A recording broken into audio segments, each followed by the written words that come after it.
The story of World War II is often told through the lens of brilliant generalship, the daring of a Patton, the operational genius of a Zhukov, the steadfastness of a Montgomery. But for every triumph of command, there was a catastrophic failure. For every victory earned by the soldier on the ground, there was a defeat orchestrated by the man holding the map. This is an examination of command failure not through the fog of war, but through the clear, unforgiving lens of the archive. Our first case study in failure takes us to the deserts of North Africa in early 1943, to a man named Lloyd Friedendahl. As commander of the U.S. Second Corps, Friedendahl exhibited a command style so poor it became legendary. He isolated himself in a reinforced bunker 70 miles from the front lines, issuing confused and often panicked orders. His disdain for his own troops was documented by his subordinates. One officer noted the command post was, in his words, an embarrassment to the entire army. This failure of leadership culminated at the Battle of Kasserine Pass, where Friedendahl's disastrous deployment led to the U.S. Army's worst defeat of the early war, with 6,000 men becoming casualties in a chaotic rout. The evidence from his own unit's war diaries paints a picture of a man utterly out of his depth, leading General Eisenhower to quietly relieve him of command, stating he had simply lost all confidence. Friedendahl was replaced by George Patton, and the archives show immediate restoration of order and aggression in the Corps. From the deserts of Africa, we travel to the Pacific, and a far more famous but equally flawed commander, Douglas MacArthur. In the Philippines in 1941, MacArthur received explicit warnings from Washington of an imminent Japanese attack. Yet, he left his entire air force of B-17 Flying Fortresses and P-40 Warhawks parked neatly on the ground at Clark Field. They were destroyed hours after the attack on Pearl Harbor, a catastrophic loss documented in the official reports he later filed.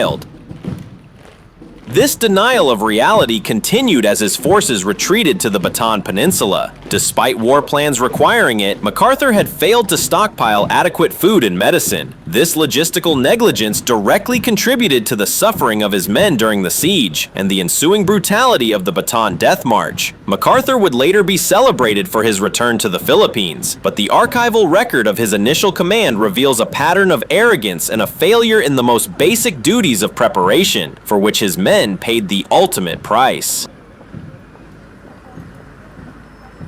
If MacArthur failed through arrogance, our next subject failed through obedience. Field Marshal Friedrich Paulus of the German 6th Army at Stalingrad. Paulus allowed his force to be sucked into a brutal street fight that nullified all German advantages. He failed to secure his northern flank, leaving it to poorly equipped Romanian and Italian armies, and then ignored the warnings of his own intelligence officer of a massive Soviet buildup. The war diaries of the 6th Army show a commander who saw the trap of Operation Uranus closing around him but felt powerless to act. His critical failure was one of moral courage. When faced with the certain annihilation of his 250,000 men, he chose to obey Hitler's insane stand and die order rather than exercise his duty to save his command. He surrendered shortly after receiving a field marshal's baton, a promotion Hitler knew no German officer had ever survived by being captured. The archives show Paulus had options for a breakout, but his inflexibility and obedience to a madman led to the complete destruction of the 6th Army. This failure of moral courage finds a parallel in the Italian campaign of 1944, in the actions of American General Mark Clark.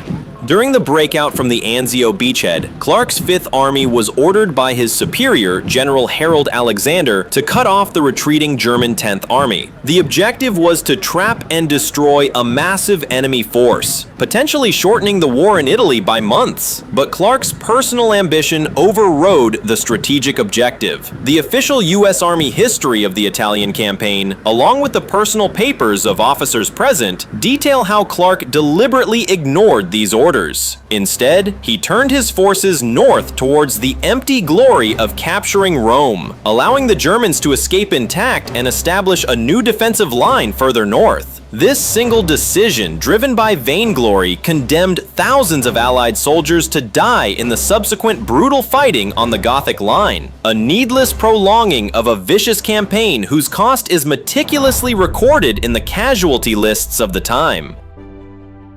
Our final portrait of incompetence comes from the Eastern Front and Marshal Semyon Timoshenko. In May of 1942, against the explicit orders of the Soviet High Command to adopt a defensive posture, Timoshenko launched a massive offensive near the city of Kharkov. He ignored clear intelligence reports from his own scouts, detailed in declassified Soviet archives and analyzed by historians like David Glantz, that showed a massive German counterattack force poised to strike. When the German pincers inevitably closed, Timoshenko, in a state of denial, refused to authorize a retreat for 3 critical days. The result was the single largest encirclement of the war up to that point. Over 240,000 Soviet soldiers were captured or killed in the pocket. This catastrophic failure, born of tactical arrogance and a refusal to accept reality, directly enabled the German army's subsequent drive to Stalingrad, setting the stage for an even greater siege. The men died not for a failed gamble, but for a commander who refused to see the truth until it was far too late. 5 very different men from 3 different armies, yet they are bound by a common thread of failure. Failure to see, failure to plan, failure to adapt, and most damningly, a failure to value the lives of their soldiers above their own pride, their own dogma, or their own glory. The history of World War II is written in their mistakes as much as in any victory, a solemn reminder that the highest cost of incompetence is always and forever paid by the soldier in the field.